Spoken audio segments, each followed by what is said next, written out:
મિત્રો, આ વિડીયો માત્ર મનોરંજન અને શૈક્ષણિક માટે બનાવવામાં આવ્યો છે. આમાં બતાવેલી વાર્તા, પાત્રો અને ઘટનાઓ કલ્પિત છે. કોઈ પણ વ્યક્તિ, સંસ્થા અથવા સમાજ સાથે તેનો સીધો કે આડકતરો સંબંધ નથી. જો કોઈ સમાનતા જણાય તો તે માત્ર સંયોગ માનવો. અમારો હેતુ માત્ર જીવન મૂલ્યો, પ્રેરણા અને સંદેશ આપવાનો છે. તો ચાલો આજની કહાની શરૂ કરીએ. તું એક ખરાબ મહિલા છે. મેં ગુસ્સામાં આવીને મારી પત્નીને રૂમમાંથી બહાર ધક્કો મારીને કાઢી મૂકી. આજે ફરીથી મારી પત્નીના શરીરમાંથી આદુ અને લસણની દુર્ગંધ આવી રહી હતી. તે મારી સામે જોઈને રડવા લાગી, પણ હું કાંઈ બોલ્યો નહીં. હું તેનાથી બિલકુલ કંટાળી ગયો હતો. થોડા સમય પછી મેં એક આધુનિક અને સુંદર યુવતી સાથે ફરી વખત લગ્ન કરી લીધા અને મારી પહેલી પત્નીને મારી માએ ઘરમાંથી કાઢી મૂકી. પણ થોડા દિવસોમાં મારી નવી પત્નીનો સ્વભાવ, તેની નખરાબાજી અને તેની માંગણીઓથી હું હેરાન થઈ ગયો. તેને ક્યારેય મારા પરિવારની કદર નહોતી. તે મારી મા સાથે વાત કરવાની તો દૂર, પણ તેને ઘરે જમવાનું પણ ભાવતું નહોતું. હવે મને સમજાતું હતું કે આધુનિક અને સુંદર દેખાતી વ્યક્તિ અંદરથી કેટલો ખાલીપો રાખી શકે છે. મારી જૂની પત્ની ભલે ગરીબ કુટુંબથી આવી હતી, પણ તેણે ક્યારેય મારી સામે કોઈ માંગણી કરી નહોતી. તે હંમેશા ઘર સંભાળતી, મારી માની સેવા કરતી અને તે દરેક નાની નાની વાતમાં ખુશ રહેતી. એક દિવસ અચાનક મને ખબર પડી કે મારી પહેલી પત્ની રસ્તા પર ભટકતી રહે છે. તેને કોઈ આશરો નથી, રહેવા માટે ઘર નથી. તે નાના નાના કામ કરીને પોતાનું ગુજરાન ચલાવે છે. આવી બધી વાત જાણીને મારા દિલની અંદર પસ્તાવો થયો, પણ મારા અહંકારને લીધે હું કંઈ કરી શક્યો નહીં. હવે તેની યાદો મને પરેશાન કરતી હતી. તેની આંખોના આંસુ આજે પણ મારી નજરે મને સામે દેખાતા હતા. પણ હવે ખૂબ જ મોડું થઈ ગયું હતું.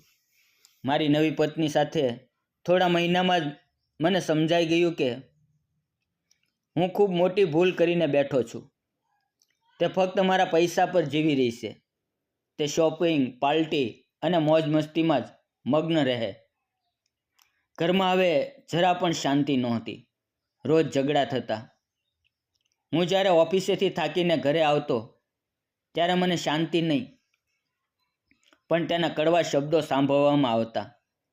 તેના મોઢામાંથી ક્યારેય પ્રેમ ભરેલા શબ્દો બહાર આવતા જ નહીં. એક દિવસ મારી માએ મને કહ્યું, દીકરા, તારી પહેલી પત્ની ભલે સાવ સાદી હતી, પણ આપણા ઘર માટે તે ભગવાન સમાન હતી. તે મારી ખૂબ જ સેવા કરતી અને મારું ધ્યાન રાખતી. તેને આપણે ઘરમાંથી કાઢીને સૌથી મોટી ભૂલ કરી છે. મમ્મીના શબ્દોએ મારા હૃદયને ઝંઝોળી નાખ્યું. મને સમજાઈ ગયું કે સાચું સુખ સૌંદર્યમાં નથી, પણ સમજણ અને સાદગીમાં છે.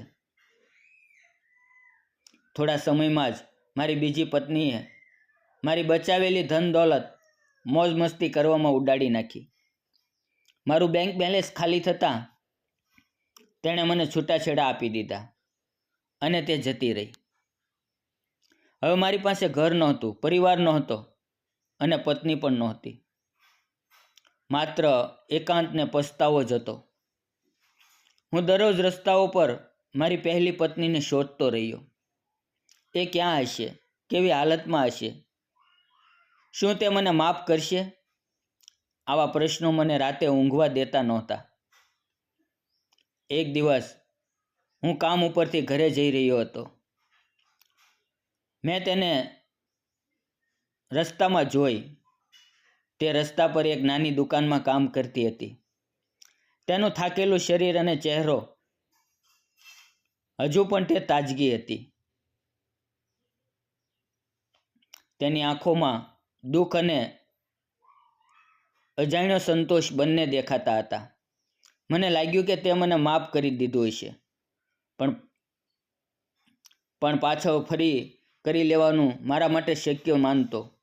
હું હિંમત કરીને ધીમા ધીમા અવાજે બોલ્યો, મારે તારી માફી માંગવી છે. મેં ખૂબ મોટી ભૂલ કરી છે. તું મને માફ કરી દે. તે થોડીવાર માટે શાંતિથી ઊભી રહી અને પછી બોલી, હું તમને દોષ નથી આપતી. ભગવાને જે મારા નસીબમાં લખ્યું હોય તે બન્યું છે, પણ આવું ફરીથી હું તે નરકમાં પગ મૂકી શકું નહીં. એવી મારી હાલત નથી. મને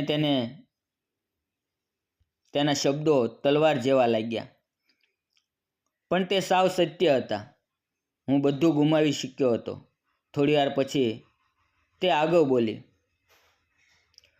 હું હવે એકલા જ સારું જીવન જીવી રહી છું.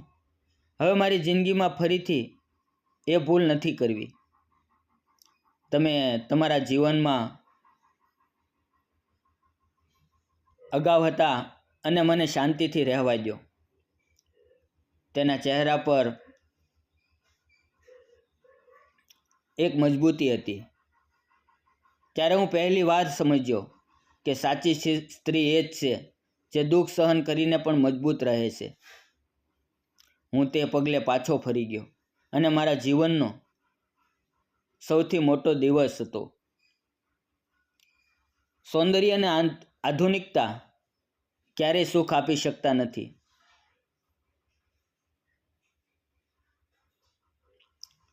જીવન માત્ર પ્રેમ, સહનશીલતા અને સમર્પણમાં જ છે. આજે પણ જ્યારે એકલો હોઉં ત્યારે તેની યાદો મારા દિલમાં તાજી થઈ જાય છે.